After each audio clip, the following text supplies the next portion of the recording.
Hello नमस्कार जय हिंद दोस्तों, मैं प्रशांत शुक्ला आप सभी का आपके अपने यूट्यूब चैनल क्रेजी जी के ट्रिक पे स्वागत करता हूं। कैसे हो भाइयों?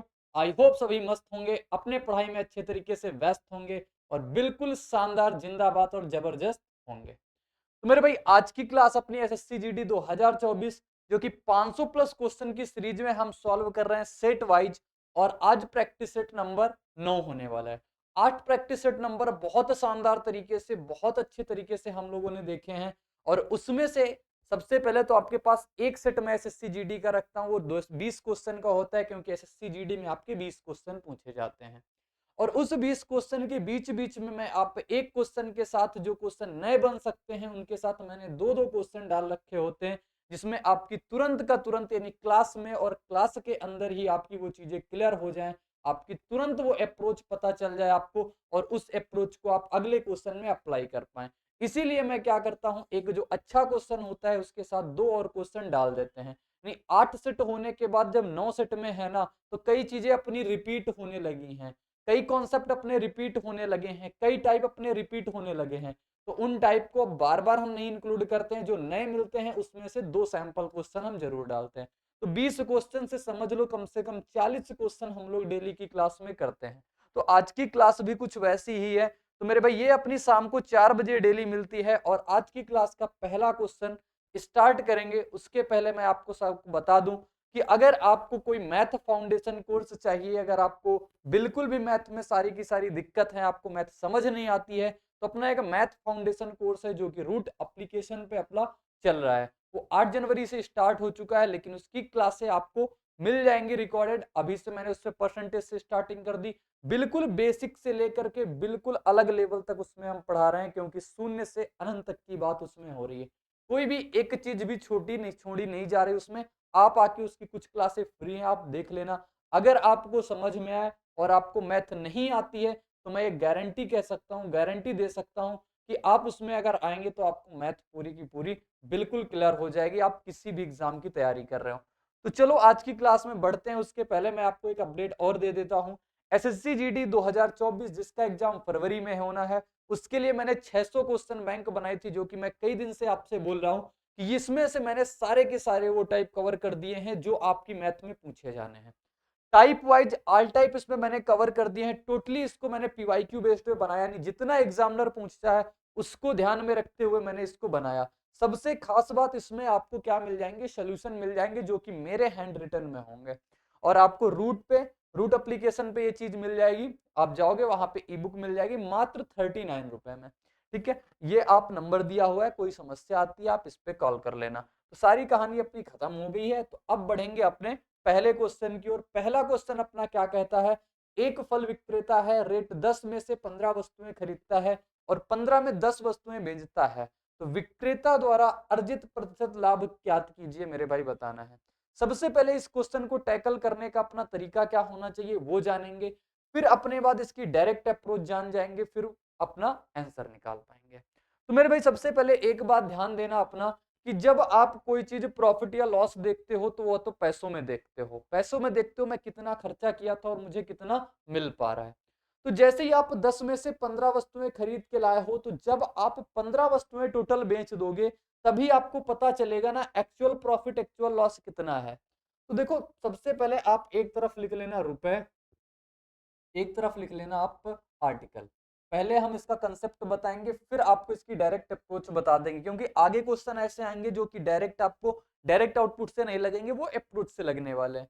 तो 10 रुपए में 15 आर्टिकल आप खरीद रहे हो, 10 रुपए में आपने 15 आर्टिकल खरीदे, फिर आपने 15 रुपए में 10 आर्टिकल आपने बेच दिए, 15 रुपए में 10 आर्टिकल बेच दिए। ये आपकी सीपी की कहानी है, यानी क्रय मूल्य की कहानी है मेरे भाई। और ये किसकी कहानी है बोलोगे, विक्रय मूल्य की कहानी। वो क्रय मूल्य की कहानी है, ये विक्रय मूल्य की कहानी है। मैंने कहा जितने आर्टिकल आप लाए हो मेरे भाई उतने आर्टिकल ही बेचोगे, तभी आप एक्चुअल प्रॉफिट एक्चुअल लॉस कमा पाओगे। लेकिन यहाँ पे आर्टिकल आप 15 लाए हो और यहाँ पे आर्टिकल आप 10 बेच रहे हो, क्या आर्टिकल सेम है बोलोगे, आर्टिकल सेम नहीं है। तो आर्टिकल सेम नहीं है तो मेरे भाई सबसे पहले आर्टिकल सेम करेंगे, और आर्टिकल सेम करने के लिए आपको बोलोगे 15 और 10 का एलसीएम कितना आ जाएगा, 15 और 10 का लासा मेरे भाई कितना आ जाएगा, बोलोगे 10 और 15 का लासा आ जाएगा 30। कितना आ जाएगा 30। तो 30 बनाएंगे दोनों को, यहाँ पे 3 का गुणा करा देंगे, यहाँ पे 2 का गुणा। आपको पता होगा रेशियो में हम दोनों तरफ गुणा कराते हैं, इधर भी 2 का गुणा कराएंगे और इधर भी 3 का गुणा कराएंगे। बताओगे कोई समस्या यहां तक नहीं। अब आप देखोगे आपका प्रॉफिट कैसा आ जाएगा, डायरेक्ट आप प्रॉफिट देख सकते हो कि 10 दूना 20 यानी कि 20 रुपए की चीज अपना खरीद के लाया था, खर्चा किया था उसने 20 और 15 गुणा 3 यानी कितना मिल गया उसको 45 मिल गया। तो प्रॉफिट कितने का हुआ, 20 से 45 का प्रॉफिट यानी 25 का प्रॉफिट है उसका। कितने पे प्रॉफिट है, तो 20 पे प्रॉफिट है, गुणा कितने से करा देंगे, 100 से। तो कितना उसका लाभ परसेंट आ जाएगा, 20 गुणा 5 यानी 25 गुणा 5 कितना आ जाएगा, 125। 125 ऑप्शन बी में है, तो ऑप्शन बी इसका बिल्कुल सही जवाब हो जाएगा। बिल्कुल सटीक उत्तर मेरे भाई ऑप्शन इसका बी हो जाएगा। क्लियर हो गई चीजें या नहीं मेरे भाई? एक बार देख लो, मैं एक बार फिर से बताऊंगा कि आपको आर्टिकल सेम करने हैं, क्योंकि आप जो प्रॉफिट लॉस देखते हो वो पैसे में देखते हो, वो प्रॉफिट लॉस जो देखते हो रुपए में देखते हो। तो आप ये बात समझना कि आपको आर्टिकल सेम करने होंगे, आपके सामने जैसा भी क्वेश्चन आ जाए। ये तो अपना एक मेथड नंबर 1 था जो आपको पता होना चाहिए, और एक मेथड नंबर 2 होगा जो कुछ स्पेसिफिक होगा, उसको आप ध्यान देना। जब 10 रुपए में 15 और 15 रुपए में 10 की बात करें, यानी वैल्यू आपको इधर उधर कर दे, तो आपको कैसे करना है, तो आप लिखोगे 10 से 15 और फिर इधर लिख दोगे 15 से 10। आप इसका क्रॉस मल्टीप्लाई कराओगे, 10 का गुणा 10 के साथ कराओगे कितना आ जाएगा, 100, और 15 का गुणा 15 के साथ करा दोगे कितना आ जाएगा, 15 गुणा 15 होता है 225, तो 225 लिख दिया। ये अपना सीपी की वैल्यू होती है, ये अपना एसपी की वैल्यू है। तो सीपी 100 है, एसपी 225 है, कितने का प्रॉफिट लिया, 125 का। 125 का प्रॉफिट है, 100 पे गुणा 100 कराएंगे परसेंटेज में निकालने के लिए मेरे भाई, तो कितना आ जाएगा, कहोगे 125%। तरीके बदलने से मेरे भाई अपने आंसर बिल्कुल नहीं बदलते। तो कितना आ जाएगा, 125%। लेकिन नोट करके लिख लेना कि जब आपका ये तभी अप्लाई होगा जब 10 में से 15 और 15 में से 10 की बात करेगा। आगे का क्वेश्चन देखना, ये देखो जैसे लिखा हुआ है 10 में से 11 और 11 में से 10 की बात करेगा, तो आप वो तरीका लगा सकते हो। लेकिन जैसे ही इधर देखोगे आप 11 में से 7 के हिसाब से कुछ संतरे खरीदे और 3 में से 2 के हिसाब से कुछ संतरे बेच दिए, तो 30 की हानि हुई, तो बताओ उसे कितने संतरे बेचे। ये तो क्वेश्चन क्योंकि उसी बेस पे है, तो ये मैं होमवर्क के लिए आपको दे रहा हूं, ये क्वेश्चन मैं करवाता हूं। 11 रुपए में 7 के हिसाब से कुछ संतरे खरीदे, कितने में, तो 11 रुपए में 7 के हिसाब से देखना, 11 में 7 के हिसाब से खरीदे, ये रुपए है और ये अपने आर्टिकल है। फिर कह रहा है 3 में 2 के हिसाब से बेच दिए, 3 में 2 के हिसाब से बेच दिए, क्या आर्टिकल सेम है, बोलोगे नहीं भाई मेरे आर्टिकल सेम नहीं है। तो मैंने कहा भाई इसको आर्टिकल आप सेम कर लो। आर्टिकल सेम करने के लिए कहोगे 7 और 2 का लासा कितना होता है, तो 7 और 2 का लासा मेरे भाई होता है 14। 14 बनाने के लिए इसको आप 7 से गुणा कराओगे और इसको आप 2 से गुणा कराओगे। इधर अगर आपने 2 का गुणा कराया तो इधर भी 2 का गुणा कराओगे और इधर भी 7 का गुणा। अब आप बताओगे कि अगर हम 22 की लाए थे मेरे भाई, क्योंकि 11 गुणे 2 कितना आ जाएगा, कहोगे 11 गुणे 2 आ जाएगा 22, और 7 गुणे 3 कितना आ जाएगा 21। यानी कि 22 की अगर 14 लाए थे तो 21 की 14 बेच रहे हैं। देखो 11 में 7 के हिसाब से खरीदा, यानी 22 में 14 लाए हैं तो 21 में 14 बेच दिया है, तो कितने की हानि आ गई, कहोगे 1 रुपए की। मेरे भाई 1 यूनिट की हानि आ गई, कह रहा है 1 यूनिट की हानि है, और कह रहा हानि कितने की है, 30 रुपए की। 1 यूनिट की हानि है, यानी कि जब आप 14 आर्टिकल बेच रहे हो, जब आप 14 आर्टिकल बेच रहे हो तो 1 रुपए की हानि है। जब आप 14 आर्टिकल बेचे हो तब 1 रुपए की हानि है। देखो जब आपने 14 आर्टिकल बेचे, 14 आर्टिकल बेचे तो आपको 1 रुपए की हानि हुई। जब आपको 30 रुपए की हानि होनी चाहिए तो कहोगे गुणा 30 कराएंगे और इधर भी गुणा 30 कराएंगे, तो 14 गुणा 30 मेरे भाई कितना हो जाएगा, 420। तो कितने आर्टिकल खरीदे, 420 आर्टिकल उसने खरीदे थे और 420 आर्टिकल ही वो बेचेगा, तब जाके उसको 30 रुपए की हानि होगी। एक बढ़िया क्वेश्चन है, एग्जाम में आता है तो थोड़ा सा डिफिकल्ट होता है, काफी लोग इसको कर नहीं पाते। परसेंटेज तो निकालना आसान समझते हैं, लेकिन जैसे एग्जैक्ट वैल्यू पूछेगा वो फंस जाएंगे। तो मेरे भाई ध्यान देना, 22 की अगर वो खरीदा है, 21 में अगर वो बेच रहा है तो 1 का हानि हो रहा है, और 1 का हानि कितने आर्टिकल पे हो रहा है, कहोगे 14 आर्टिकल पे हो रहा है। तो जब 8 1 की हानि 14 पे है तो 30 की हानि मेरे भाई 420। ठीक है, आसान से समझेंगे, आगे बढ़ेंगे। अगला क्वेश्चन, अगला क्वेश्चन कह रहा है ए बी और सी एक कार्य को 8 4 और 16 दिनों में कर सकते हैं। सबसे पहले ए जो है वो 8 दिनों में कर सकता है, बी जो है वो 4 दिनों में कर सकता है, और सी कितने दिनों में कर रहा है? 16 दिनों में। तो सी मेरे भाई 16 दिनों में कर रहा है। कुल काम कितना आ जाएगा कहोगे? इन तीनों का लासा, और इन तीनों का लासा कितना आ जाएगा? 8 4 16 का लासा मेरे भाई 16 आ जाएगा। 8 4 और 16 का लासा कितना आ गया? 16। एक दिन का काम निकालेंगे तो 8 को 16 से डिवाइड कराएंगे 2, और 16 को 4 से डिवाइड कराएंगे 4, 16 को 16 से कराएंगे 1। नहीं, ये 1 यूनिट काम करता है, ये 2 यूनिट करता है, और ये वाला 4 यूनिट। कह रहा है ए को हर दूसरे दिन बी और सी दोनों की सहायता मिलती है, तो ए को संपूर्ण कार्य को पूरा करने में कितने दिन लगेंगे? ए को हर दूसरे दिन, यानी कि पहले दिन जो काम करेगा वो सिर्फ ए करेगा, अगले दिन काम कौन करेगा? तीनों करेंगे, क्योंकि ए तो रहेगा लेकिन बी प्लस सी वो भी आ जाएंगे। तो पहले दिन अगर ए काम करेगा सिर्फ 2 काम करेगा, दूसरे दिन अगर तीनों मिलके काम करेंगे 2 4 6 और 1 7 काम करेंगे, यानी टोटल कितने दिन लगे कहोगे? 2 दिन लगे, और 2 दिन में काम कितना हो गया? 9 काम हो गया मेरे भाई। हुआ कहोगे? बिल्कुल ठीक। 16 काम करवाना है उसको, तो 16 काम करवाना है, 2 दिन में 9 काम हो चुका है। अब एक दिन अकेले फिर से ए काम करेगा, और ए एक दिन में 2 काम करता है, तो प्लस का 2 काम और हो जाएगा। अब टोटल दिन कितने हो गए कहोगे? 3 दिन हो गए हैं। 3 दिन में 11 काम हो गया। 3 दिन में मेरे भाई 11 काम हो गया। अब बारी किसकी है? बारी है किसकी? ए बी और सी तीनों की। तीनों कितना काम करते हैं? 7। काम कितना करना है? 11 काम हो चुका है, 16 काम था, काम कितना बचा? 5।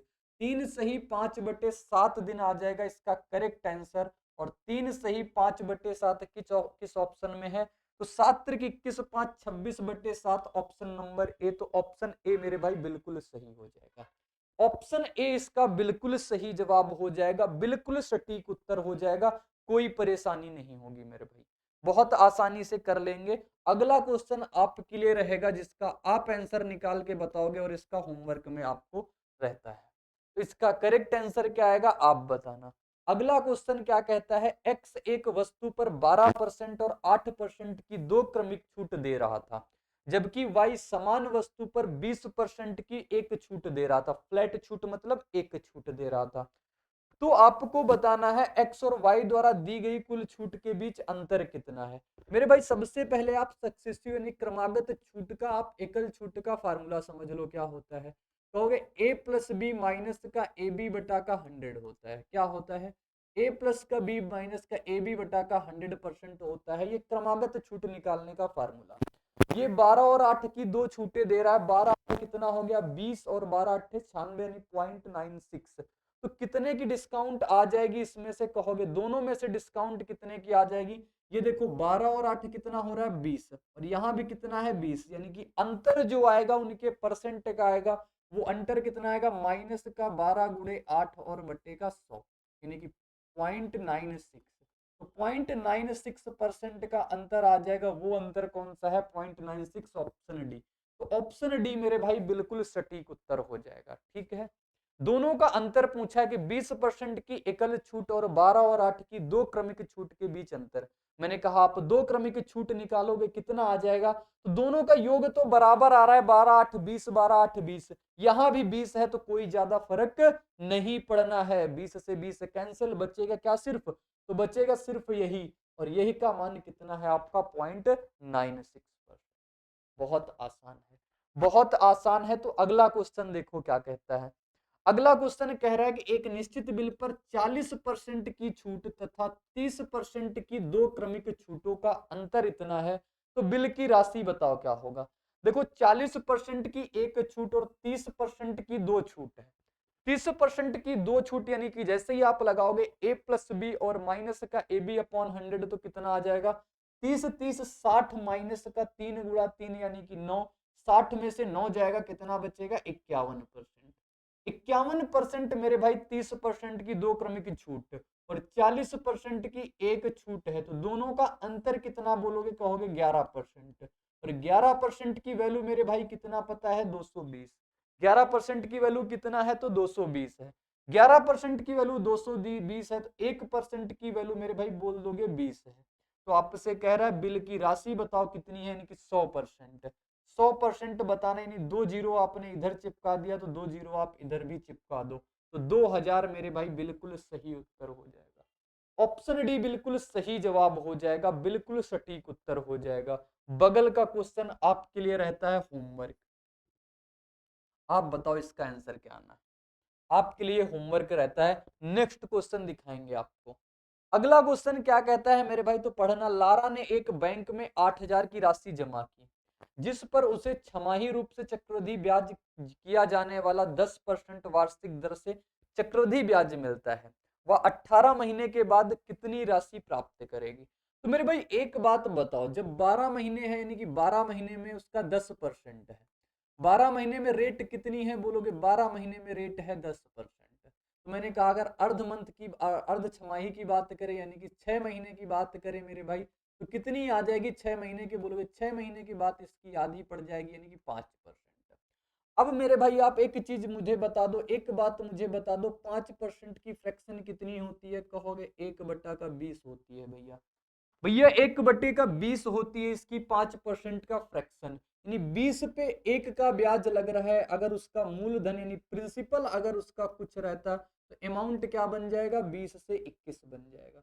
ये तो 1 साल की कहानी होती, एक बार की कहानी होती, लेकिन वो 18 महीने के लिए लगा रहा है। 6-6 महीने का ब्याज 18 महीने के लिए लगा रहा है, यानी कितने सर्कल बन जाएंगे बोलोगे मेरे भाई, 3 सर्कल बन जाएंगे। 3 सर्कल बन जाएंगे। अगर बात एक सर्कल की होती तो 20 से 21 हो जाएगा। अगर 3 सर्कल की बात हो रही तो कितना हो जाएगा, 20 का क्यूब और 21 का क्यूब। 20 का क्यूब मेरे भाई कितना होता है, कहोगे 8000 होता है भैया। और 21 का क्यूब कितना होता है, 9261 होता है। ठीक है क्या, बोलो क्लियर है क्या इतना। बहुत बिल्कुल ठीक, बहुत बढ़िया। कह रहा राशि कितनी है, 8000 की राशि है। 8000 की राशि है मेरे भाई, तो जब 8000 की राशि है तो क्या आ जाएगा, 8000 यूनिट की वैल्यू कितनी है, कहोगे 8000 है। कितने का गुड़ा, 1 का गुड़ा मेरे भाई। तो 9261 यूनिट की वैल्यू कितनी आ जाएगी, कहोगे 9261, क्योंकि इसमें भी 1 का गुड़ा कराना होगा। तो करेक्ट आंसर मेरे भाई कितना आ जाएगा, 9261, ऑप्शन नंबर डी।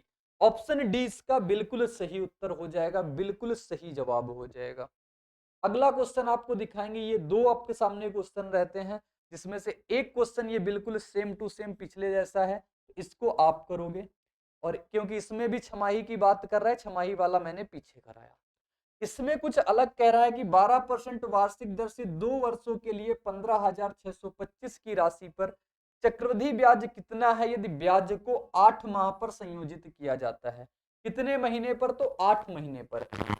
सबसे पहले 8 महीने पर संयोजित किया जाता है। आप मेरे भाई एक बात मेरी कान खोल के सुनना, बात क्या है कि अगर जितना चेंजमेंट आप समय में करोगे उतना चेंजमेंट आपको रेट में भी करना पड़ेगा।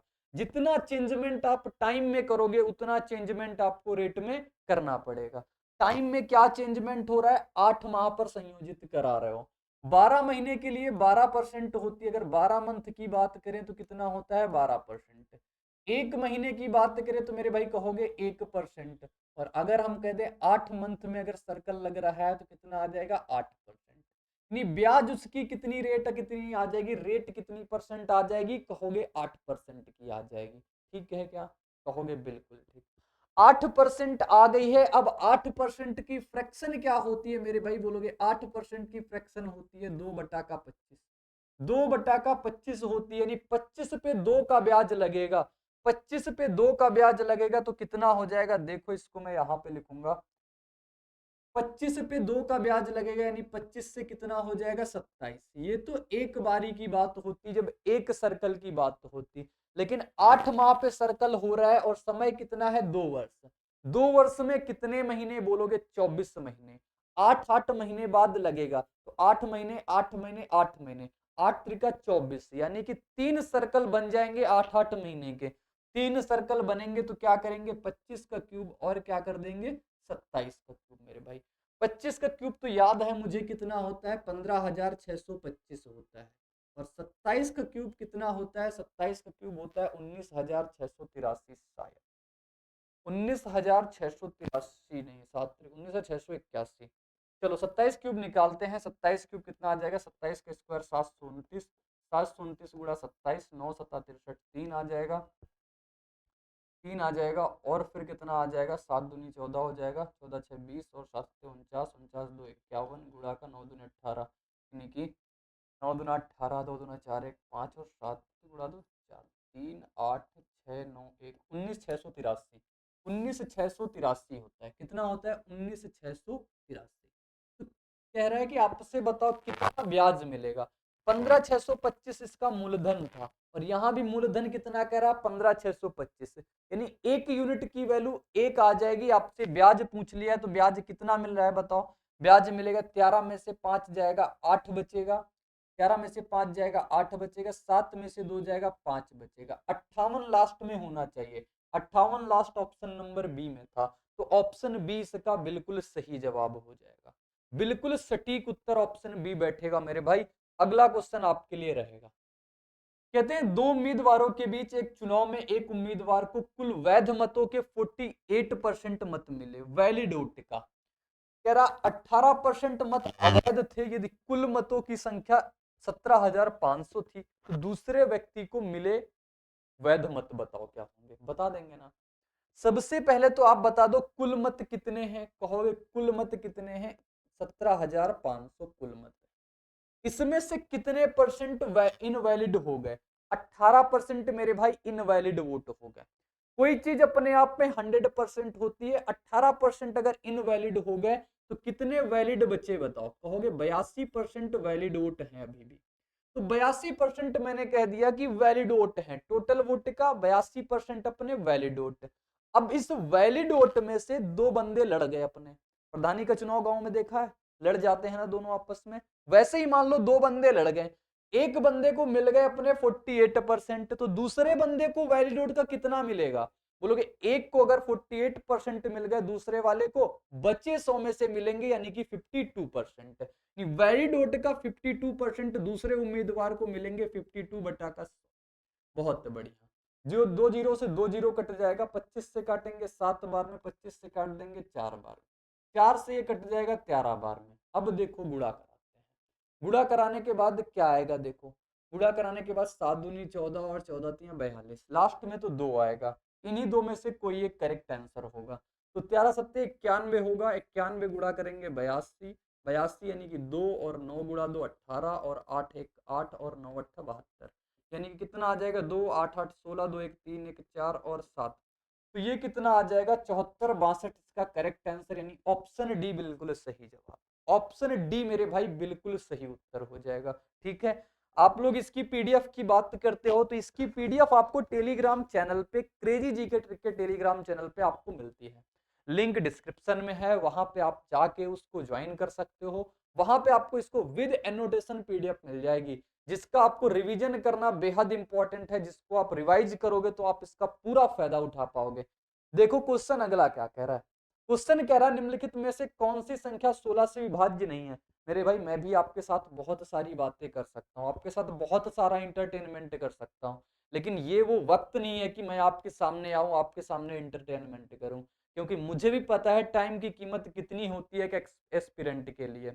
ये आपका जो क्रूशियल टाइम चल रहा है ना, तो मैं तो यही सोच रहा हूँ जितने कम समय में आपको जितना अच्छा कंटेंट, जितना ज्यादा कंटेंट और जितना बेहतर कंटेंट दे पाऊं, इसीलिए मैं ज्यादा इसमें हंसी मजाक करने के मूड में नहीं आता हूं। मैं आपको सिर्फ और सिर्फ सारे वो टाइप से, सारे वो क्वेश्चन से रूबरू कराने आता हूं कि आपका अगर मेरे क्लास से एक भी क्वेश्चन आ गया ना, एक क्वेश्चन मतलब 2 नंबर, और आप किसी एक एस्पिरेंट से अगर 2 नंबर ज्यादा लेके आते हो ना, तो आप कितने लोगों को पीछे छोड़ देते हो, ये आपको चीज पता होनी चाहिए।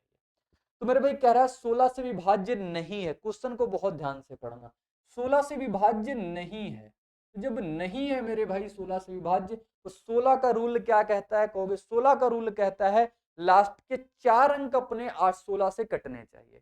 8 का रूल कहता है लास्ट के 3 अंक अपने 8 से कटने चाहिए।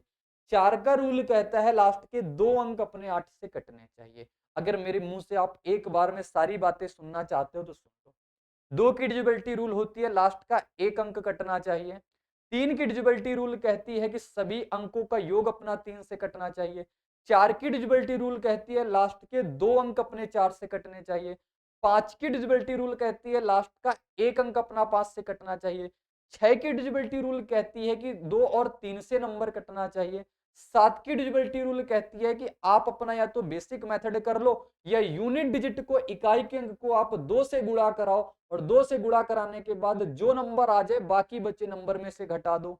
फिर 8 की डिविजिबिलिटी रूल कहती है लास्ट के 3 अंक अपने 8 से कटने चाहिए और 9 की डिविजिबिलिटी रूल कहती है मेरे भाई सभी अंकों का योग 9 से कटना चाहिए। 10 की डिविजिबिलिटी रूल कहती है लास्ट का अंक अपना 0 होना चाहिए। 11 की डिविजिबिलिटी रूल मेरे भाई कहती है कि सभी सम स्थान के अंकों का योग माइनस विषम स्थान के अंकों का योग का डिफरेंस अगर अपना 0 से 0 आ जाए या 11 आ जाए या 11 का कोई मल्टीपल आ जाए तो नंबर 11 से कटेगा। 1 मिनट में सारी डिविजिबिलिटी रूल आपके। अब देखो इसका 16 की बात, तो लास्ट के चार चार अंक चेक करो। 80 16 क्या 8 से कट जाएगा, 16 से कटेगा, कटो कट जाएगा। 16 5 80, 16 कम 16 कट जाएगा। ये 16 से कटेगा, 16 48 तीन बार में गया, बचा 3, 16 दूना 32, ये भी कट जाएगा। इसको देखेंगे 68 26, 16 चौको 64, बचा कितना 4, 16 48 यानी कि कितना हो जाएगा 32, 106, ये नहीं कट रहा, यानी कि यही अपना आंसर नहीं होगा, नहीं ऑप्शन सी इसका सही जवाब हो जाएगा। आप इसको जिस तरीके से कराना चाहते हो करा सकते हो। मेरी अप्रोचेस यही होती हैं कि मैं डायरेक्ट जाके इसको चेक कर लेता हूं। आगे बढ़ूंगा, आपको अगला क्वेश्चन दिखाऊंगा। आपके सामने दो क्वेश्चन है। एक तो क्वेश्चन वही कह रहा है कि 8 से डिविजिबिलिटी रूल बताओ क्या होना चाहिए, तो इसका आप बहुत सिंपल से निकाल सकते हो। 8 का मतलब लास्ट के 3 अंक। दुनिया जहां में कोई भी कितने भी लोग हों कोई फर्क नहीं पड़ता, अपने को बस जो हमारे लिए फायदेमंद बस उसी को रखेंगे। 5 8 एन को देखेंगे अपना 8 से कट के, यानी कि जो वैल्यू कम पड़ेगी वही एन की वैल्यू रख देंगे। अरे मेरे भाई, मेरे प्यारे प्यारे भाइयों, 5 8 एन, इसको अगर आप 8 से डिवाइड करोगे, 8 से 7 बार में जाएगा 56, कितना बच जाएगा 2। अब यहाँ पे n की क्या वैल्यू डालो कि 8 से कट जाए, बोलोगे n की वैल्यू डाल देंगे 4 और 4 अपना करेक्ट आंसर। इतनी छोटी सी बात थी, ठीक है।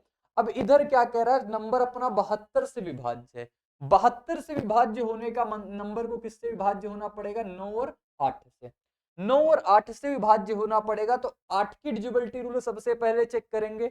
8 की डिविजिबिलिटी रूल क्या कहती है, लास्ट के 3 अंक, और लास्ट के 3 अंक क्या है 7 8 y। तो 8 से काटेंगे कितनी बार में जाएगा, कहोगे 8 से जाएगा 9 बार में, 72 आ जाए, कितना बचेगा 6। अब y की वैल्यू यहाँ पे क्या डालो कि 8 से कट जाए, बोलोगे 8 8 64, 64 यानी y की वैल्यू यहाँ पे कितनी फेंक दोगे, कहोगे 4। तो y की वैल्यू जैसे ही 4 आ गई तो यहाँ पे आपने 4 कर दिया। अब 9 की कैसे चेक करते हो, सभी अंकों का योग मेरे भाई 9 से कटना चाहिए। सभी अंकों का योग, देखो ये 9 कट जाएगा, 6 3 9 ये कट जाएगा। अब बचा कितना, 8 7 15, 8 7 15, 15 15 30, 30 4 कितना हो गया 34, और प्लस कितना बच गया x। अब बताओ ये कितना हो गया 34 प्लस एक्स, एक्स की क्या वैल्यू डालो कि नंबर अपना 9 से कट जाए, बोलोगे 9 चौको 36 होता है। तो यहाँ पे 36 बनाने के लिए x की क्या वैल्यू डालनी पड़ेगी 2, यानी x बराबर 2 है और y बराबर कितना है, कहोगे y बराबर 4 है। तो आपको क्या करना है, एक्स वाई बताना है, 4 गुणा 2, 4 गुणा 2 8, ऑप्शन बी बिल्कुल सटीक उत्तर। कैसा लगा बताओ, आपको कैसी क्लास लगती है, आपकी क्या चीजें हैं, आपको क्या रिक्वायरमेंट है, आपको जो समझ में आता है कमेंट बॉक्स में अपना व्यू पॉइंट जरूर बताया करो। उससे मुझे एक आइडिया लग पाता है क्या मैं सही कर रहा हूँ, क्या आपके लिए और क्या चीजें देनी चाहिए आपको, और क्या डिमांड है जिससे मैं आपको और चीजें दे पाऊँ, कितना अच्छा दे पाऊँ। ये अगर आप जब सामने वाले से कुछ आता है तो मुझे लगता है कि हाँ ये चीज देना चाहिए, ठीक है। तो मेरे भाई ये कोशिश किया करो कि आप इसको कमेंट बॉक्स में जैसा भी लगे आपको, अच्छा लगे तो अच्छा रिव्यू, बुरा लगे तो आप बुरा रिव्यू दिया करो, नहीं आपकी क्लास मुझे समझ नहीं आती वो भी आप बता सकते हो नीचे, ठीक है। जैसा लगे वैसा बताना है बस, परफेक्टली जैसा भी हो वैसा। आगे बढ़ेंगे, आपको अगला क्वेश्चन दिखाएंगे। अगला क्वेश्चन कह रहा है यदि 15 सेंटीमीटर व्यास के ठोस गोले से 125 एक समान छोटे गोले बनाए जाते हैं तो प्रत्येक छोटे गोले का पृष्ठीय क्षेत्रफल क्या होगा। मेरे भाई इसमें से एक व्यास के ठोस गोले बनाए जाते हैं। मैंने कहा जब किसी चीज को पिघलाते हो यानी कि उसके आयतन पे बात करते हो, गोले का आयतन कितना होता है 4/3 पाई आर क्यूब। आर कितना आ जाएगा, बोलोगे 15/2, और इसका क्यूब करेंगे तो 15/2, और क्यूब करेंगे तो 3 बार इसका करना पड़ेगा। कह रहा छोटे गोले बनाते हो, कितने छोटे गोले, 4/3 पाई आर क्यूब के आप 125 छोटे गोले बना देते हो। ठीक है मेरे भाई, 4/3 पाई से 4/3 पाई कैंसिल, इसको 5 से काटेंगे 3 बार में, 5 से कट जाएगा 25, 5 से इसको काटेंगे 3 बार में, 5 से कट जाएगा 5 बार में, 5 से इसको काटेंगे 3 बार में। तो यहाँ से आर की वैल्यू कितनी आ जाएगी, कहोगे क्यूब रूट 3 और बटा 2, यानी कि आर की वैल्यू कितनी आ जाएगी, 3/2। आपसे क्या कह रहा है, प्रत्येक छोटे गोले का पृष्ठीय क्षेत्रफल बताओ। पृष्ठीय क्षेत्रफल क्या होता है बोलोगे, 4πr²। पिछली क्लासों में बहुत बार मैंने इन सभी के फार्मूले लिख दिए। तो 4πr² यानी कि 4 गुणा का पाई और 3 का स्क्वायर करेंगे 9, 2 का स्क्वायर करेंगे 4, 4 से 4 कट जाएगा मेरे भाई, आंसर क्या आ जाएगा 9 पाई। तो 9 पाई इसका बिल्कुल करेक्ट उत्तर हो जाएगा, बिल्कुल सही उत्तर हो जाएगा। अब अगला क्वेश्चन आप देखो, इसके सामने और क्वेश्चन नहीं थे, ठीक कोई बात नहीं। प्रथम 4 विषम अभाज्य संख्याओं का औसत। विषम अभाज्य संख्याएं, सबसे पहली विषम अभाज्य संख्या क्या होती है 3, दूसरी क्या होती है 5, तीसरी क्या होती है 7, चौथी क्या होती है 11। तो कह रहा संख्याओं का औसत बताओ। 5, 3, 8, 7, 15 और 11 कितना आ जाएगा 26, क्योंकि औसत क्या होता है कुल योग बटे कुल संख्या मेरे भाई। 26/7 औसत आ जाएगा, 26/7 यानी 4 6 24 और 4 5 20, 6.5 यानी ऑप्शन 20 का बिल्कुल सही जवाब हो जाएगा, बिल्कुल सटीक उत्तर हो जाएगा। नेक्स्ट क्वेश्चन क्या कहता है, कह रहा है एक ट्रेन पहले 10 मिनट में 90 किलोमीटर पर घंटे की चाल से चलती है और अगले 25 मिनट में 60 किलोमीटर पर घंटे की चाल से चलती है और अंतिम 4 मिनट में 15 किलोमीटर पर घंटे की चाल से चलती है, ट्रेन की औसत चाल बताओ।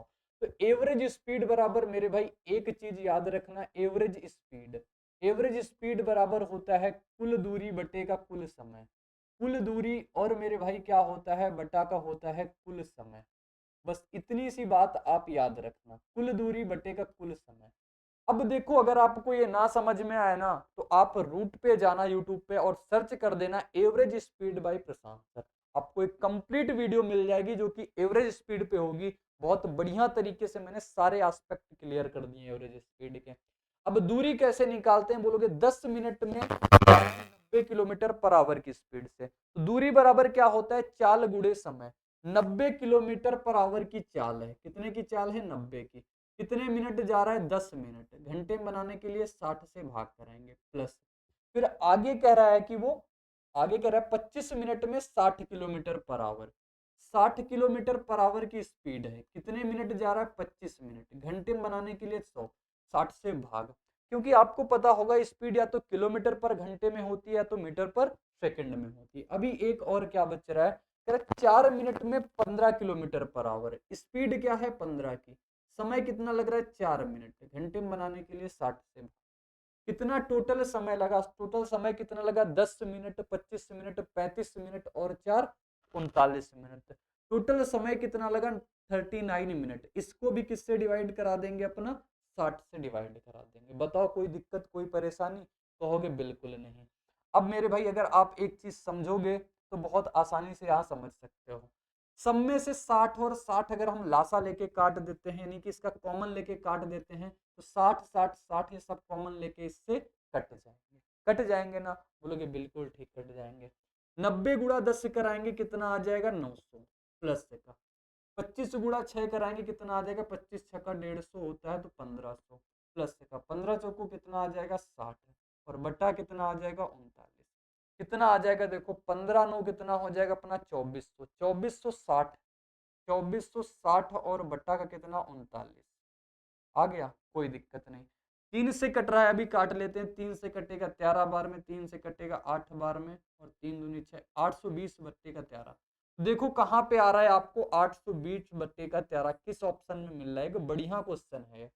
820 बट्टे का 13, 11 वाला तो होगा ही नहीं, 11 वाला तो हो ही नहीं सकता, तो 3 त्रिका 9 और एक ये भी ठीक है, 13 5 65 5 वो भी ठीक है। तो देखो कराएंगे 13 से कराएंगे 6 बार में 78 हो जाएगा, कितना बचेगा बोलोगे बचेगा 4, 4 13 3 39 यानी 63 वाला आंसर आएगा। तो 63 सही 1/13 किलोमीटर पर आवर इसकी एवरेज स्पीड। एक बढ़िया क्वेश्चन, एक कैलकुलेटिव क्वेश्चन हम कहेंगे इसको, और एक बहुत अच्छे तरीके से मैंने आपको बताया, क्योंकि दिमाग से अगर आप करोगे ना तो एग्जाम हॉल में इसको बहुत जल्दी कर दोगे इस टाइप से। बाकी और कोई तरीके से आप इसको नहीं कर सकते, बताना।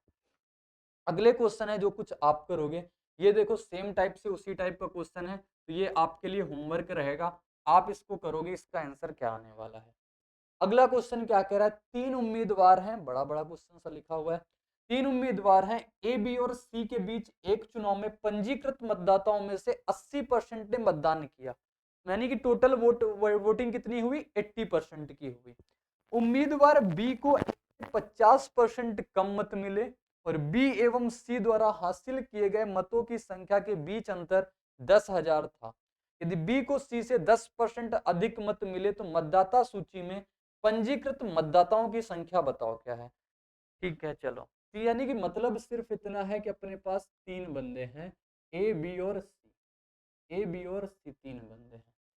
कह रहा है कि बी को ए से 50% कम मत मिले, यानी कि बी को ए से 50% कम, और 50% की फ्रैक्शन मेरे भाई आप बता दो बस कितना, 1/2। नहीं, ए को अगर 2 मिले तो 2 से 1 कम किसको मिले होंगे, बी को, तो बी को कितना मिला होगा, 1 मिला होगा। बी को ए से 50% कम मिले, इतनी सी बात समझ में आ गई होगी। फिर कह रहा है बी एवं सी द्वारा हासिल किए गए मतों के बीच का अंतर 10,000 था, बी को सी से 10% अधिक, यानी बी को कितना मिल रहा है, 10% अधिक, यानी इसको अगर 10 का मिल रहा होगा तो इसको कितना मिल रहा होगा, 11, क्योंकि 10% की फ्रैक्शन क्या होती है, कहोगे 1/10, 10 पे 1 की वृद्धि, 10 पे 1 की वृद्धि कितना हो गया, 11। अब मैंने इसको मर्जिंग रेशियो से आपको बहुत अच्छे तरीके से बताया है कि मर्जिंग रेशियो से आप इसको कर लो। 11 गुणा 2 कराओगे कितना आएगा, 22, 11 गुणा 1 कराओगे 11, 10 गुणा 1 कराओगे 10, तो टोटल वोटिंग कितनी हो गई, 22:11:10 के अनुपात में। कह रहा है बी और सी का अंतर 10,000 का, बी और सी का अंतर मेरे भाई कितना, 1 यूनिट, 1 यूनिट की वैल्यू कितनी है, तो 10,000 है। तो आप बताओ यहाँ पे टोटल वोटिंग कितनी हुई, 22:11:33 हो गया, 33:10 43 यूनिट, 43 यूनिट की वैल्यू कितनी आ जाएगी, कहोगे 43 यूनिट की वैल्यू आ जाएगी 43,000।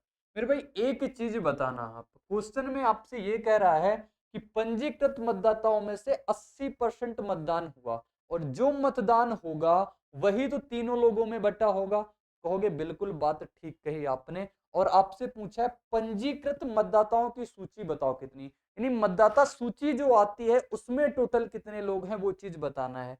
तो आप कहोगे ये जो टोटल बटा हुआ पार्ट है ये 80% का पार्ट है, कितने का पार्ट है, 80%। तो 80% की वैल्यू है 4×3 यानी कि 43,000 की।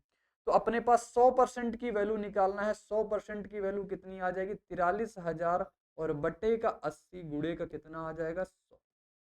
तो 20 से काटेंगे 4 बार में, 20 से कट जाएगा ये 5 बार में, 4 से कितने बार में कट जाएगा, 4 एकम 4, और फिर 4 सत्ते 28, और 4 पंचे 20, 4 पंचे 20, और कितना गुणा 5, तो कितना आ जाएगा देखो, 10 पचे 50 और 7 पंगा 35, 53 7500 इसका करेक्ट आंसर आ जाएगा, आप गुणा कराओगे तो। मेरे भाई इसका गुणा कराने पे आपका करेक्ट आंसर आ जाएगा 53 75 और 00। एक बढ़िया क्वेश्चन, बढ़िया कैलकुलेटिव क्वेश्चन कहेंगे इसको, ठीक है।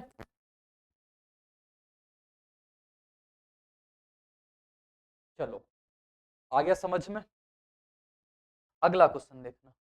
अगला क्वेश्चन कह रहा है 550 मीटर और 650 मीटर लंबाई की दो ट्रेनें क्रमशः 68 किलोमीटर और 40 किलोमीटर की चाल से विपरीत दिशाओं में एक दूसरे के समांतर चल रही हैं, तो कितने समय में वे एक दूसरे को पार करेंगे। मेरे भाई एक बात याद रखना, ट्रेन जब एक दिशा में चलती हैं तो उनकी रिलेटिव स्पीड क्या होती है, माइनस होती है। ट्रेनें जब विपरीत दिशाओं में आती हैं तो उनकी रिलेटिव स्पीड क्या होती है, जुड़ जाती है। और ट्रेन चाहे वो एक दिशा में जाए चाहे वो विपरीत दिशा में जाए, उनकी लंबाई जो होती है वो ट्रेन की लंबाई का योग होती है। तो यहाँ पे डिस्टेंस कितनी आ जाएगी, बोलोगे 550 प्लस 650, डिस्टेंस कितनी हो जाएगी, 550 प्लस 650 यानी कि 1200, 1200 की दूरी है, दोनों विपरीत दिशा में है, 40 की चाल और 68 की चाल कितना हो जाएगा, बोलोगे 40 और 68 होता है 108 किलोमीटर पर घंटा। और किलोमीटर पर घंटा को मीटर पर सेकंड में बनाओगे, कितने से गुणा कराओगे? 5/18 से, क्योंकि आपसे सेकंड में बोला। एक बात ध्यान रखना, जब आप मीटर पर सेकंड में जाते हो चीज को कराने के लिए तो आपको 5/18 से गुणा कराना पड़ता है। आप जब किलोमीटर पर घंटे में जाते हो मेरे भाई, तो किलोमीटर पर घंटे में जाने के लिए आपको 18/5 से गुणा कराना पड़ता है। ये बात ध्यान देना, ठीक है। तो 18 से काटेंगे कितने बार में? 6 बार में। 6 पंचे 30, 30 से कट जाएगा अपना 40 बार में। तो आंसर क्या आ जाएगा मेरे भाई, बोलोगे? आंसर आ जाएगा अपना 40 सेकंड। 40 सेकंड बिल्कुल करेक्ट उत्तर आ जाएगा, ऑप्शन नंबर ए, यानी कि ऑप्शन ए इसका बिल्कुल सही जवाब हो जाएगा, बिल्कुल सही उत्तर हो जाएगा मेरे भाई। अगला क्वेश्चन आपके लिए रहेगा, आप इसको करके बताना इसका करेक्ट आंसर क्या आएगा। देखो आपके सामने सेम टाइप का क्वेश्चन है और इसका आंसर आप छापना, होमवर्क के लिए है आपका ये क्वेश्चन। आगे बढ़ेंगे, अगला क्वेश्चन दिखाएंगे। अगला क्वेश्चन भी उसी टाइप का है कुछ, तो चलो अच्छा इसको हम बताते हैं। लिखा हुआ है, दो रेलगाड़ियां, एक 36 किलोमीटर पर घंटा, दूसरी 48 किलोमीटर पर घंटे की चाल से समान दिशा में चल रही है। तीव्र चाल वाली रेलगाड़ी तथा धीमी चाल वाली रेलगाड़ी में बैठे एक पुरुष को पार करने में लिया गया समय 33 सेकंड का है। तो तीव्र चाल वाली रेलगाड़ी की लंबाई क्या होगी? मेरे भाई एक बात समझना, जैसे कि दो ट्रेनें आपस में चल रही हैं, एक ही दिशा में चल रही हैं, तो तीव्र चाल वाली रेलगाड़ी अगर किसी दोनों को अगर रेलगाड़ी आपस में पार करे तो डिस्टेंस उन दोनों की लंबाइयों का योग होती है, पीछे मैंने बताया। लेकिन अगर उसमें से बैठे हुए किसी एक पर्टिकुलर व्यक्ति को पार कर रही है, यानी कि वो अपनी लंबाई पार कर रही है, डिस्टेंस क्या हो जाएगी? उसकी लंबाई हो जाएगी। समझ में आ गया? जैसे सपोज दैट आप एज्यूम करो, आप ट्रेन में बैठे हो, एक डिब्बे में, एक डिब्बे में आप बैठे हो, उसमें से कोई बगल से ट्रेन आई, आपको पार कर गई। ये ट्रेन ने किसको पार किया? ट्रेन ने अपनी लंबाई पार की। अगर बात करता पूरी ट्रेन को पार कर गया तो उसकी अपनी लंबाई भी पार करती और जिसमें आप बैठे हो उसकी भी पार करती, ठीक है। लेकिन आपको पार किया है यानी अपनी लंबाई पार किया है, तो डिस्टेंस क्या आ जाएगा? डिस्टेंस हो जाएगी उसकी एल, क्योंकि वही लंबाई तो बतानी है, तीव्र चाल वाली रेलगाड़ी की लंबाई।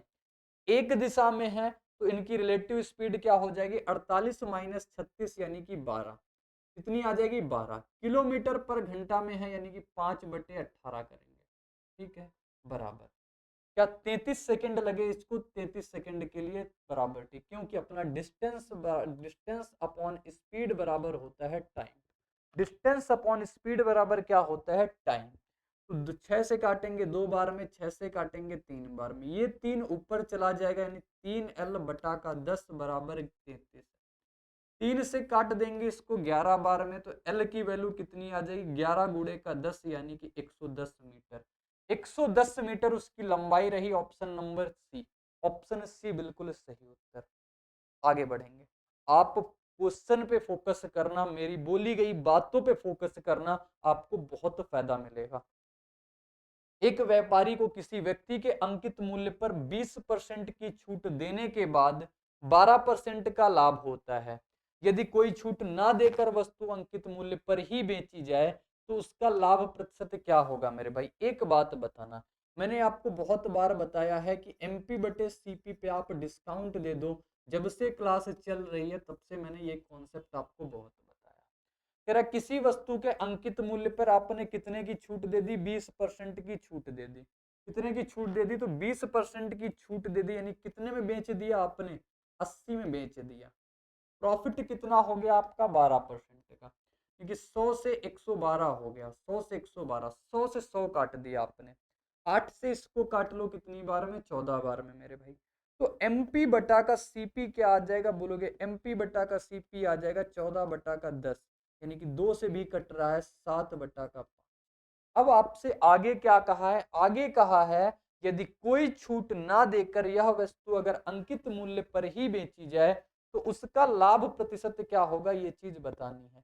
तो मेरे भाई लाभ प्रतिशत क्या होगा ये चीज बतानी है, यानी कि अंकित मूल्य पे ही बेच दो। 5 की चीज आप लाए थे, 7 में ही आपने बेच दिया, कितने का प्रॉफिट ले लिया? 2 का। 2 का प्रॉफिट 5 पे गुणा 100, तो 5 से काट लो इसको 20 बार में, और मेरे भाई 20 गुणा 2 कितना आ जाएगा? 40%। तो ऑप्शन सी मेरे भाई इसका बिल्कुल सही जवाब हो जाएगा। बिल्कुल करेक्ट आंसर ऑप्शन सी हो जाएगा। ठीक है, आगे बढ़ेंगे, अगला क्वेश्चन आपको दिखाएंगे, सेम टाइप क्वेश्चन होगा, आप करोगे। सेम टाइप क्वेश्चन आपको करना होगा। और नेक्स्ट क्वेश्चन भी क्या है, एक त्रिभुज की दो भुजाएं बराबर हैं और तीसरी भुजा इनमें से किसी भी भुजा की 1.5 गुनी है, तो आपको त्रिभुज का परिमाप 14 इकाई है, तो त्रिभुज का क्षेत्रफल क्या होगा। त्रिभुज का क्षेत्रफल क्या होगा मेरे भाई, ये चीज बतानी है। तो सबसे पहले देखो, एक त्रिभुज है, उसमें से दो बराबर भुजा है। दो बराबर भुजाएं कौन कौन सी हैं, तीसरी भुजा इनमें से किसी भी भुजा की 1.5। अगर ये दो भुजाएं बराबर हैं तो ये इसका 1.5 गुना है, तीसरी भुजा। ठीक हो गया। परिमाप क्या होता है, तीनों भुजाओं का योग। तीनों भुजाओं को जोड़ो, एक एक दो, दो और डेढ़ कितना हो जाएगा अपना 3.5। 3.5 ए आ जाएगा, यानी 3.5 ए का परिमाप यानी कितना है 14। यहां से सॉल्व करोगे कितना आ जाएगा, दशमलव हटाओगे, जीरो बढ़ाओगे, 35 से कितने बार में कट जाएगा 4, यानी ए की वैल्यू मेरे भाई कितनी आ गई 4।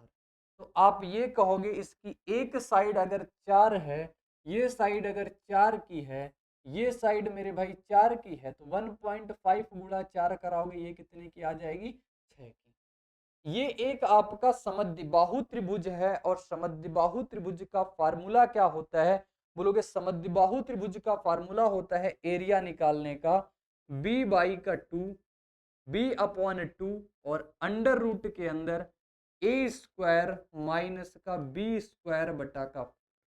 ए क्या है इसमें, तो ए बताएंगे जो आपकी बिल्कुल अलग साइड है, यानी कि डिफरेंट साइड है वो है, और जबकि जो बी होता है, बी अपना क्या है डिफरेंट साइड, और ए क्या है अपना इक्वल साइड। ए अपना इक्वल साइड की वैल्यू लिखना, ए बराबर इक्वल साइड, जो बराबर साइड है वो ए होती है, और जो मेरे भाई बी होती है वो अपनी अनइक्वल साइड होती है, यानी असमान भुजा होती है। ठीक है, और ये फार्मूला आप याद कर लेना। तो बी की वैल्यू कितनी है 6 बटा का 2, और अंडर रूट ए की वैल्यू कितनी है 4, तो 4 का स्क्वायर 16, बी की वैल्यू 6, 6 का स्क्वायर 36 बटा का 4 से काटेंगे 9 बार में, और 16 से 9 जाएगा अंडर रूट के अंदर 7 आएगा, 2 से कटेगा 3 बार में, 3 रूट का 7 इसका करेक्ट आंसर आ जाएगा option number D. Option D इसका बिल्कुल सही उत्तर हो जाएगा, बिल्कुल सही जवाब हो जाएगा। इंपॉर्टेंट चीज क्या है, तो इंपॉर्टेंट चीज मेरे भाई आपके लिए ये फार्मूला है, यानी कि जब कभी भी समद्विबाहु त्रिभुज आ जाए तो आपको फार्मूला लगाना है b बटा का 2 अंडर रूट ए स्क्वायर माइनस बी स्क्वायर बटा का 4। ठीक है मेरे भाई, बोलोगे बिल्कुल ठीक है, तो आगे बढ़ेंगे। आगे एक शानदार क्वेश्चन लिखा हुआ है, कह रहा 2 वर्षों के लिए 10% वार्षिक की चक्रवृद्धि ब्याज दर पर 1,50,000 का ऋण लिया गया, ब्याज वार्षिक रूप से चक्रवृद्धि किया जाता है, इसका भुगतान समान वार्षिक किस्तों में किया जाना है, और किस्त का भुगतान प्रत्येक वर्ष के अंत में किया जाना है, तो समान वार्षिक किस्त का मान बताओ क्या होगा, बता दोगे क्या। देखो मेरे भाई, जब किस्त की बारी आएगी तो किस्त आप कैसे टैकल करोगे, मेरी बात को बहुत ध्यान से समझना। सबसे पहले 10% है, 10% यानी कि 1/10 होता है। प्रिंसिपल कुछ भी रहा तो अमाउंट कितना हो गया उसका, यानी कि इंस्टॉलमेंट कितनी होगी, ये इंस्टॉलमेंट है। क्या है ये, तो कहोगे ये है इंस्टॉलमेंट। पहले साल अगर वो पैसा देता तो 10 से जैसे ही पैसा 11 हुआ था वो दे देता, लेकिन बात दूसरे साल तक पहुंच जाएगी तो ब्याज कितना हो जाएगा, बोलोगे 10 का स्क्वायर 100, और 11 का स्क्वायर कितना हो जाएगा 121। आपसे लेकिन बात क्या कह रहा है, आपसे कह रहा है दोनों किस्तें आपस में कैसी हैं, तो समान किस्तें हैं। दोनों किस्तें कैसी हैं, समान किस्तें हैं। तो यहाँ पे 11 है, यहाँ पे 21 है, 121 है, तो ये समान कैसे हुई, ये समान नहीं है, तो इसको समान करने के लिए आपको 11 का गुणा यहाँ पे कराओगे और 11 का गुणा यहाँ पे कराओगे। तो टोटल पैसा कितना लगा आप ये बताओ हमें, टोटल पैसा कितना लगा, 11 गुणे 10 110 और 100, 110 और 100 कितना आ जाएगा 210, और यहां से आपकी इंस्टॉलमेंट कितनी हो जाएगी 121, 121 यानी 242। तो आपसे कह रहा है पैसा अगर 1,50,000 का था तो किस्त का मान बताओ। यानी कि 210 यूनिट की वैल्यू मेरे भाई कितनी है, तो 1,50,000 है। ठीक है, 1,50,000। एक यूनिट की वैल्यू कितनी आ जाएगी, 1,50,000 और बटा का कितना 210। और आपसे कितने की वैल्यू पूछ लिया है, आपसे कह रहा प्रत्येक किस्त का मान। एक किस्त कितने की है, 121 की, यानी कि 121 से आपको गुणा कराना पड़ेगा। बताओ, ठीक है। 0 से 0 काट देते हैं, 3 से काटते हैं 7 बार में और 3 से काटते हैं 5 बार में। ठीक है, 3 से 7 बार में कट गया और 3 से 5 बार में कट गया। 5 का गुणा इसके साथ कराओगे कितना आएगा, 5 एकम 5 आ जाएगा और 12 पंचे 60 आ जाएगा। ये आ गया और कितने जीरो लग रहे हैं, 3 जीरो लग रहे हैं। किससे डिवाइड कराना है, 7 से। तो 7 से डिवाइड कराना है, 7 से काटोगे इसको कितनी बार में, 7 अट्ठे 56, बचा कितना 4 और 5, 7 अट्ठे 56, 7 छक्का 42, यानी कि 86 वाला कोई ऑप्शन आपको दिख रहा है, ऑप्शन नंबर ए आगे मत करना, नहीं तो ज्यादा कैलकुलेशन होगी। बस इतने सी ही चीजें आप ऑब्जर्व करो और अपना आंसर मार्क करो और निकल लो, क्योंकि आपका ज्ञान नहीं चेक किया जाएगा वहां पे आप कितने ज्ञानी हो, आप कितनी जल्दी करके अपने आंसर तक पहुंच जा रहे हो, मैटर ये करता है चीजें। तो आपके सामने आंसर हो जाएगा ऑप्शन नंबर ए। आगे का क्वेश्चन आप देखना, 2 क्वेश्चन मैंने डाल दिए हैं और ये 2 क्वेश्चन आपके लिए होमवर्क रहते हैं। 3 साल आ जाएगा, तीनों साल का आप बराबर कर लेना। 2 साल का है, 2 साल बराबर कर लेना। 3 साल का आ जाए, तीनों साल बराबर कर लेना और आप इसका आंसर बताना क्या होगा। आगे बढ़ेंगे, अगला क्वेश्चन क्या कह रहा है, तो देखो, एक ट्रेन बिना रुके एक निश्चित दूरी को 75 किलोमीटर की औसत चाल से तय करती है और जब यह रुकती है तो समान दूरी को 65 किलोमीटर पर की औसत चाल से तय करती है। यह ट्रेन प्रति घंटा कितने मिनट रुकती है, मेरे भाई ये चीज बतानी है। तो देखो, सबसे पहले इसका एक जो फार्मूला होता है वो आप तैयार कर लेना। तो सबसे पहले उसकी प्रारंभिक चाल, यानी कि ये लिख रहा हूं मैं, प्रारंभिक चाल, और माइनस का आप कर दोगे उसकी जो नई चाल है वो, नई चाल है वो, और बटे का आप करोगे आप प्रारंभिक चाल, बटे का आप करोगे प्रारंभिक चाल, और इसको करा दोगे गुणा किससे, 60 के साथ। तो कितने मिनट प्रत्येक स्टेशन रुकती है वो आप निकाल लोगे। प्रारंभिक चाल कितनी है बोलोगे, 75, और नई चाल मेरे भाई कितनी है उसकी, कहोगे नई चाल है उसकी 65, और बट्टी का कितना प्रारंभिक चाल 75 और गुणा का कितना 60। तो 75 माइनस 65 यानी कि 10 और बटा का 75 गुणा का 60। 15 से काटो 4 बार में, 15 से काटो 5 बार में, 5 से काट दो इसको 2 बार में, 4 गुणा 2 यानी कि 8 और आगे मिनट। प्रत्येक स्टेशन पे वो मेरे भाई कितना रुकेगी, तो 8 मिनट रुकेगी। Option number B, option B बिल्कुल सटीक आंसर हो जाएगा, बिल्कुल सही जवाब हो जाएगा। आपके लिए कारगर चीज ये है कि आप इस फार्मूले को तैयार रखें, इस फार्मूले को आप कंठस्थ करके रखें। आगे क्वेश्चन है इसी टाइप का, आप इसमें लगाना और बताना आंसर क्या आया। होमवर्क के लिए छोड़ रहा हूं आपके सामने ये क्वेश्चन। आगे का क्वेश्चन देखेंगे। आगे का क्वेश्चन एक मर्जिंग रेशियो पे बहुत ज्यादा पूछा जाता है। ए रेशियो भी 5:8 है, बी रेशियो सी 4:7 है, तो ए बी सी का मान जैसे ये लिखा है तो आप इसको ऐसे ऐसे लिख लिया करो, ए बी और सी। मेरे भाई कह रहा है ए से बी का अनुपात जो है 5:8 है, बी से सी का अनुपात जो है मेरे भाई वो 4:7 है। मैंने बहुत अच्छे तरीके से आपको समझा रखा है कि जो स्थान खाली है उसके पीछे वाली वैल्यू उठा के भर दोगे आप। ठीक है, अब सबका आप गुणा करा दोगे। 5 गुणा 4 मेरे भाई 20 होता है, 8 गुणा 4 32 होता है, 8 गुणा 7 56 होता है। तो बताओ, 4 से कटेगा 5 बार में, 4 से कट जाएगा 8 बार में, और 4 से कट जाएगा ये 14 बार में। तो 5:8:14 इसका करेक्ट आंसर। तो 5:8:14 option number B, option B इसका बिल्कुल सही जवाब हो जाएगा, बिल्कुल सटीक आंसर हो जाएगा। मेरे प्यारे प्यारे भाइयों, बताओ बिल्कुल समझ में आ रहा है या नहीं आ रहा है।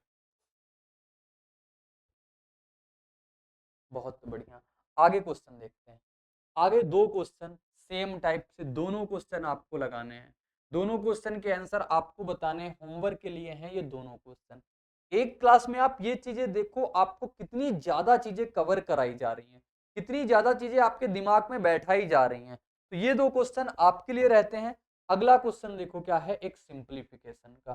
सिंप्लीफिकेशन का क्वेश्चन क्या कह रहा है, तो सबसे पहले आप किसको सॉल्व करते हो, वॉर्ड मॉस का नियम क्या कहता है, वॉर्ड मॉस का नियम कहता है आपसे सबसे पहले ब्रैकेट सॉल्व करोगे।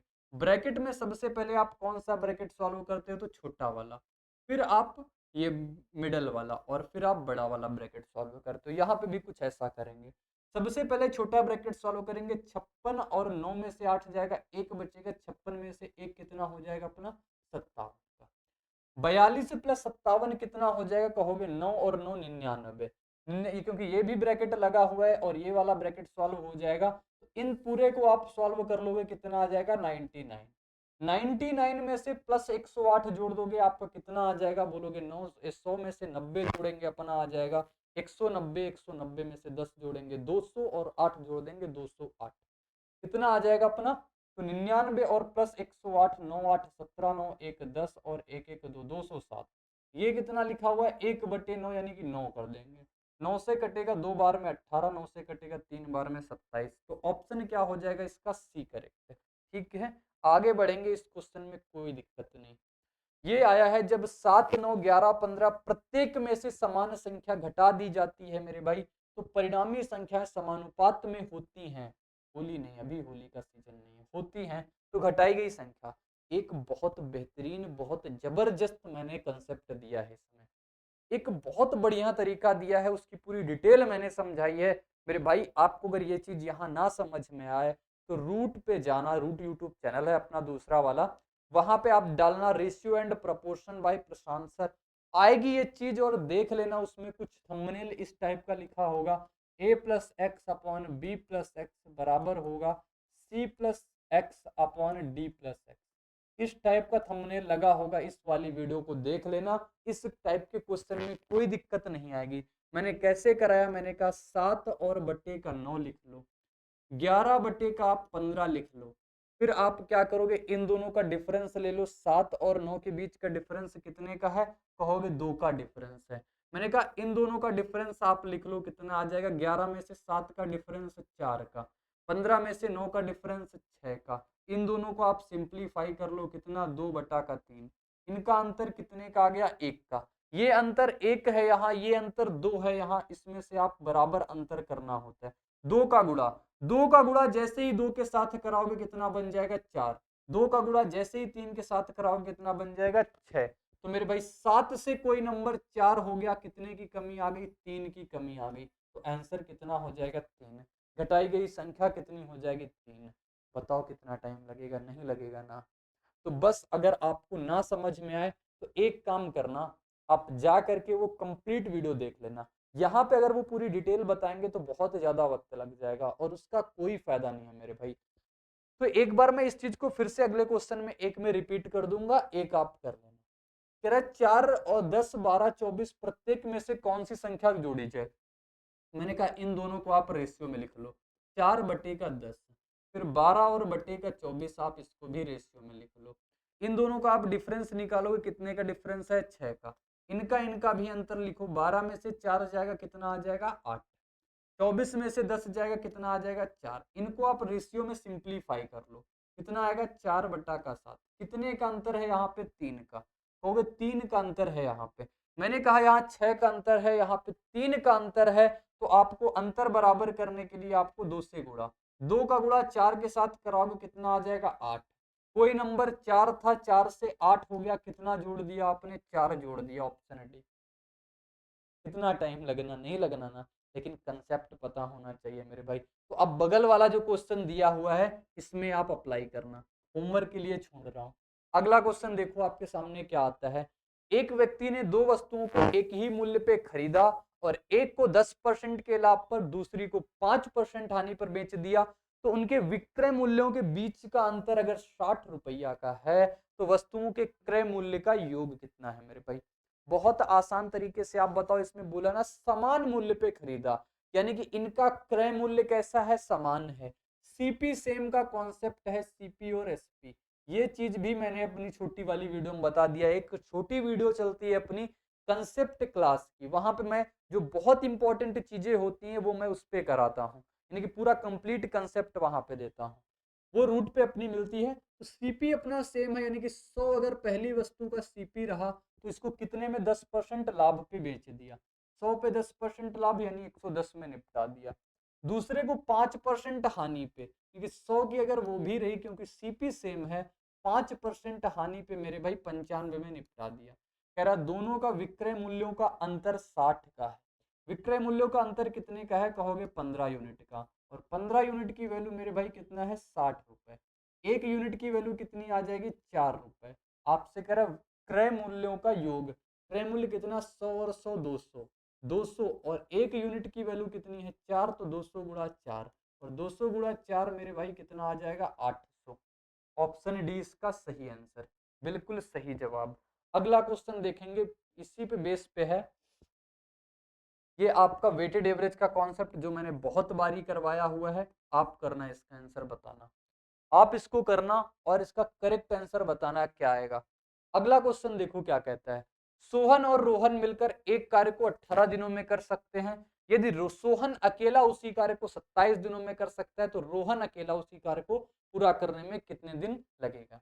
देखो सोहन है और रोहन है, किसी काम को 18 दिनों में कर सकते हैं, और फिर सिर्फ और सिर्फ सोहन कितने दिनों में कर सकता है, 27 दिनों में।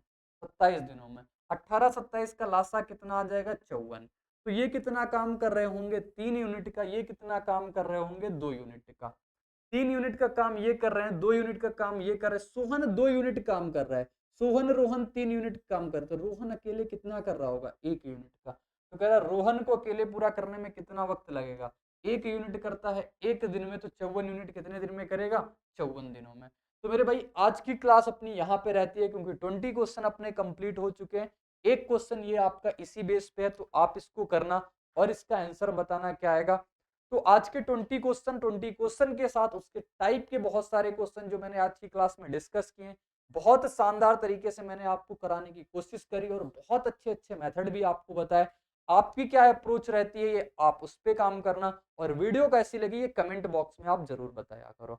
तो आज की क्लास को यहीं पे रोकेंगे, मिलेंगे नेक्स्ट क्लास में इसी उत्साह और उमंग के साथ। तो बने रहेगा मेरे साथ, बाय बाय और जय हिंद।